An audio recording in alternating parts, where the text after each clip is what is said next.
Hi everyone. நம்ம இப்போ பேச போகிற topic POCSO act.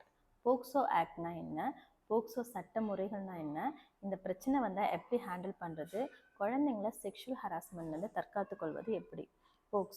போக்சோனா protection of children's from sexual offences.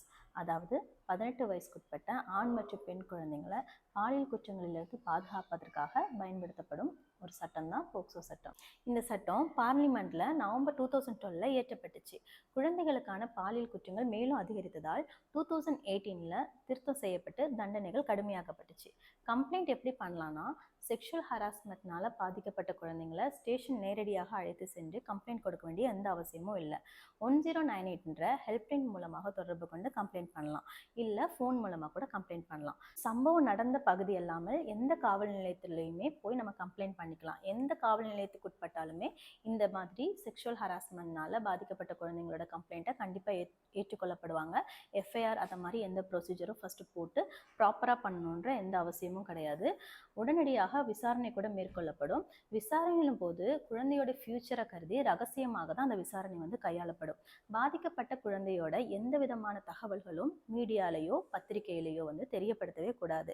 இப்போ கம்ப்ளைண்ட் பண்ண டேட்ல இருந்து 2 மாசத்திற்குள்ள விசாரணை கண்டிப்பாக முடிக்கப்பட வேணும். குற்றவாளி மேல்முறையீடு செஞ்சிருந்தாங்க அப்படின்னா 6 மாசத்திற்குள்ள கண்டிப்பா முடிக்கப்பட வேண்டும். குற்றத்திற்கு ஏற்றவாறு குற்றவாளிகளுக்கு தண்டனைகள் அளிக்கப்படும்.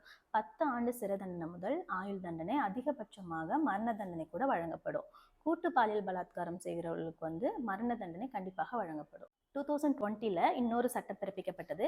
அந்த சட்டம் என்னன்னா, குழந்தைகளை ஆபாசமாக புகைப்படம் எடுப்பது, இந்த மாதிரி புகைப்படம் எடுத்து சோஷியல் மீடியாவில் பகர்றது, இந்த மாதிரி நபர்களுக்கும் இந்த சட்டங்களில் கொடுக்கப்பட எல்லா தண்டனையுமே அவங்களுக்கும் அடங்குன்ற மாதிரி 2020 இந்த சட்டம் புதிதாக பிறப்பிக்கப்பட்டது. பாலியல் ரீதியாக பாதிக்கப்பட்ட குழந்தைகளுக்கான இழப்பீடு அந்த குற்றம் சாட்டப்பட்ட நபர் இருக்கார்ல, அவர்கிட்ட இருந்து 30 நாட்களுக்குள்ள அந்த குழந்தைக்கு கண்டிப்பாக பெற்றுத்தரப்படும். அப்புறம் நீதிமன்றத்தின் உத்தரவுப்படி அரசாங்க இழப்பீடும் கொடுக்கப்படும். இதுக்கான தடுப்பு முறைகள் என்னன்றதை பார்க்கலாம். பேரண்ட்ஸ் கண்டிப்பாக குழந்தைங்கிட்ட 1 மணி நேரமாவது பேசணும். டே டு டே லைஃப்பில் நடக்கிறத ஷேர் பண்ணணும். உங்களுக்கு என்ன நடக்குது, குழந்தைங்களுக்கு வெளியே என்ன நடந்திருக்குது அப்படின்னு டே டு டே லைஃப்பில் நீங்கள் ஷேர் பண்ணும்போது குழந்தைங்களுக்கு வெளியில் ஏதாவது டிஃப்ரெண்டாக நடந்துச்சுன்னா உங்ககிட்ட சொல்கிறதுக்கு அப்போ தான் குழந்தைங்களுக்கு தைரியம் வரும். அடுத்து பார்த்திங்கன்னா, பெண் குழந்தைங்களுக்கு நடப்பதை மட்டும்தான் நம்ம சொசைட்டியில் அதிகமாக பேசுகிறோம். ஆண் குழந்தைங்களுக்கும் இந்த மாதிரி பிரச்சனைங்க நிறைய இருக்குது. அதனால் அதையும் உடனடியாக தெரிஞ்சுக்கிட்டு எங்கே தெரியப்படுத்தணுமோ அங்கே நீங்கள் கண்டிப்பாக தெரியப்படுத்தணும். குழந்தைங்களுக்கு குட் டச் பேட் டச் கண்டிப்பாக சொல்லித்தரணும்.